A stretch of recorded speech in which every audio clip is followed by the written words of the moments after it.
100 dənə bağın olsun, 100 dənə dostun olsun. De, gül, həyata düzgün münasibətin olmasa dərindən sevinməyəcəksən.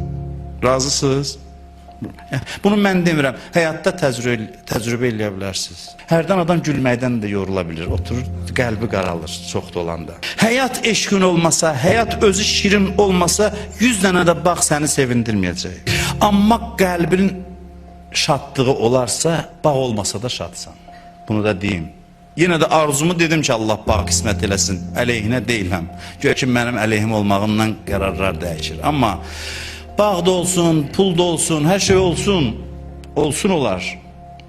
Amma həyatla münasibətin düzdürsə, heç nəyin olmasa da şadlıq içindəsən. Heç nəyin olmasa da.